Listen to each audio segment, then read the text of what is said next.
He say, she say, we say, I say, hearing out them points of views when I see it my way.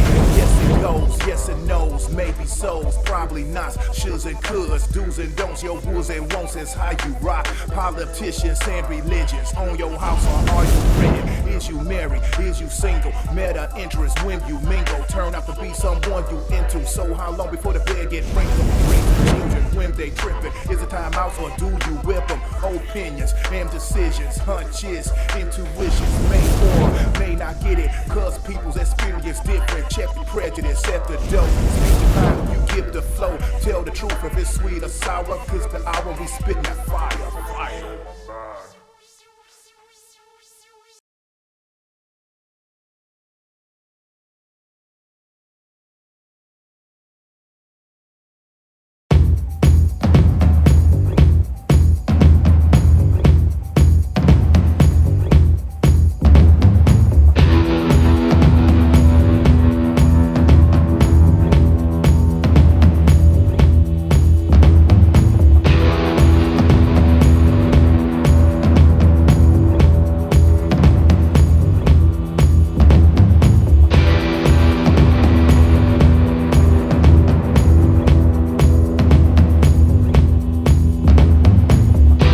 Everybody, let's get into this. Okay, let me go up here.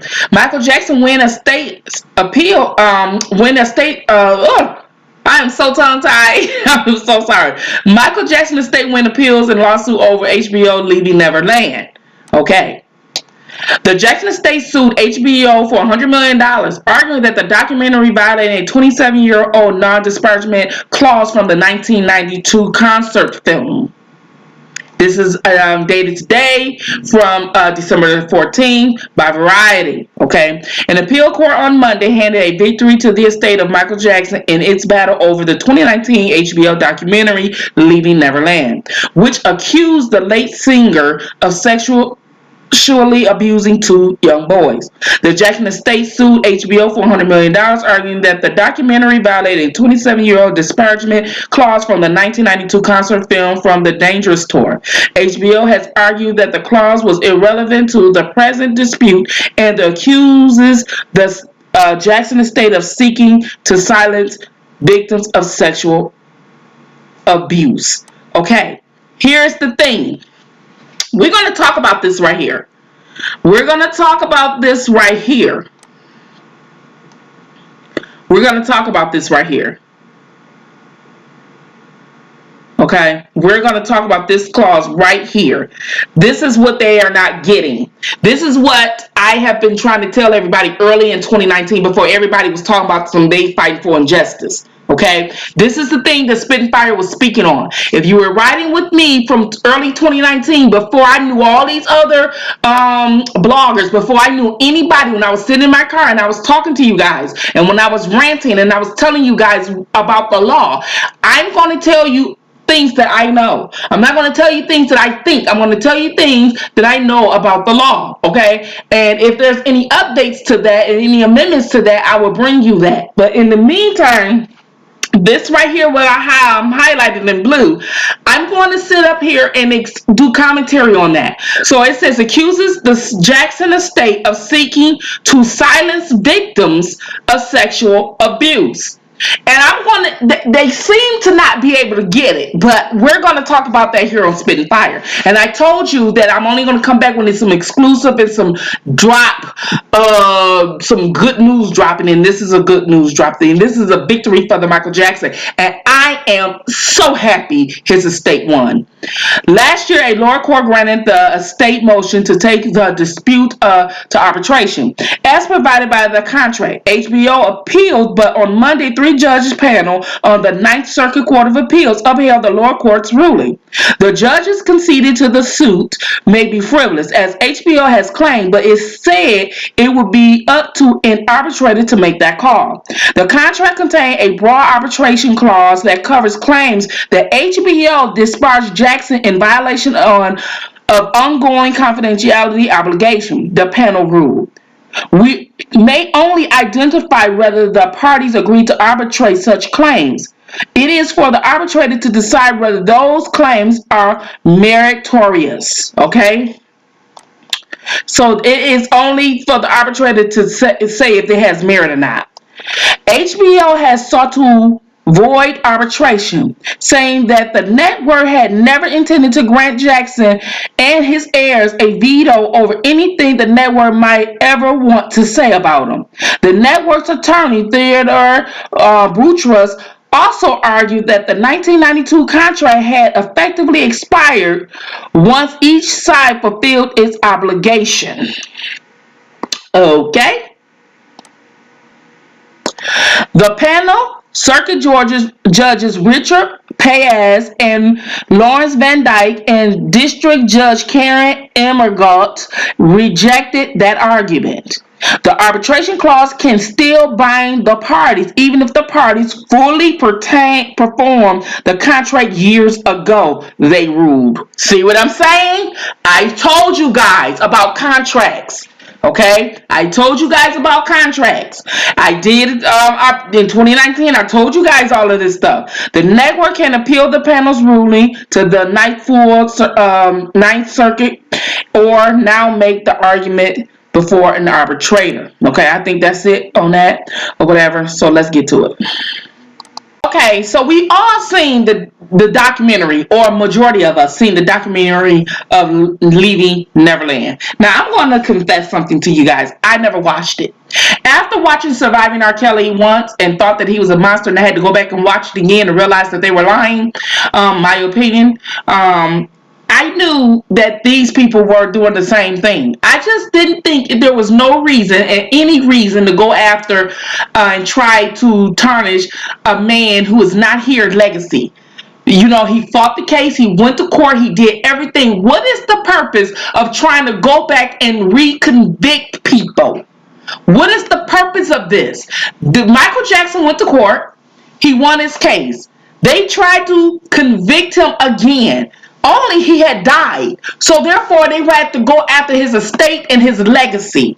And with the help of Oprah, Tarana Burke, and Gayle King. Okay? And they tried to go after these people estate. Only for Oprah to ditch Leaving Neverland, took it off her website and all this and that, then abandoned the Me Too movement. So once they was sitting up there finna get into some hot water, they left. And everybody, when we talk about these women, and we talk about even with the latest one scandal last week with Nicki Minaj's husband, Kenny Petty, and he's already been convicted, okay? So these people want to go back and reconvict people again. I told you that's not going to work. It's not going to work. I told you this in 2019. Before I even knew all these other bloggers, before I even knew anybody, I was sitting here ranting and I was telling you guys what was going down. And I told you guys about the law. I explained to you about contracts. I explained to you about every thing and every situation, even with the Bill Cosby situation. Now, I don't know what the outcome of the Supreme Court is going to be in Pennsylvania. I really don't know. But from what I seen, it just didn't look good for the Commonwealth. And so my thing was, okay, they didn't get the conviction that they wanted.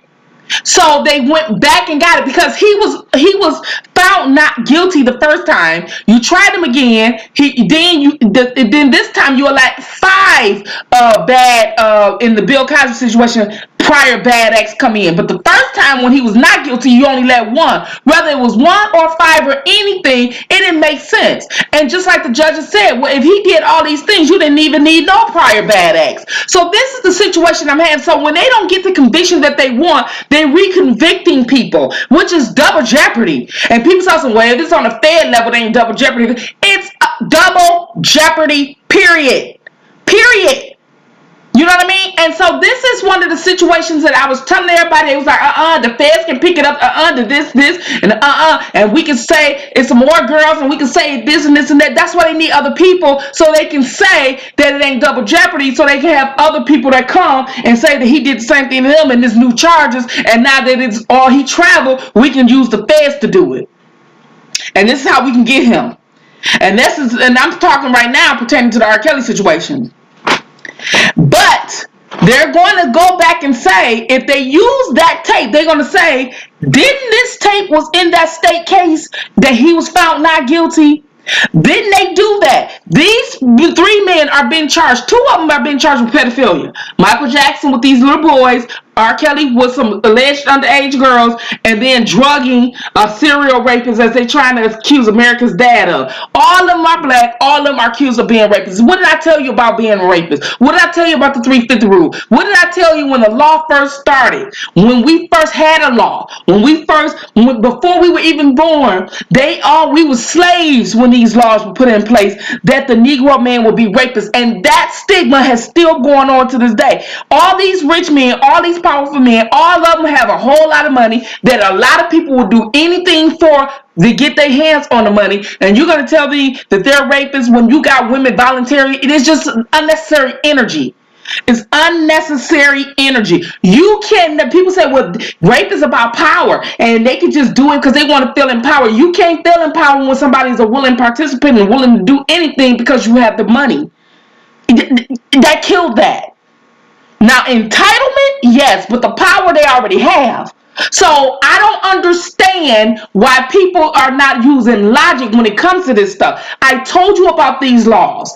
And if they don't pay attention to all these appeals and the things that are being granted and when, they better pay attention to this R. Kelly situation as well. Because even if he gets convicted, this appeal stuff is going to be where it's at. It's going to be where it's at. And I'm trying to tell you guys. And if I was Michael Jackson, I would sue Oprah ass too. I really would. I wouldn't just sue HBO. I would sue her fat ass too. All right. This is Spitting Fire. I'm your girl, R.A. Jackson. All right. Congratulations, King. Drag him from the grave, King. That's what you're supposed to do. Get him, King.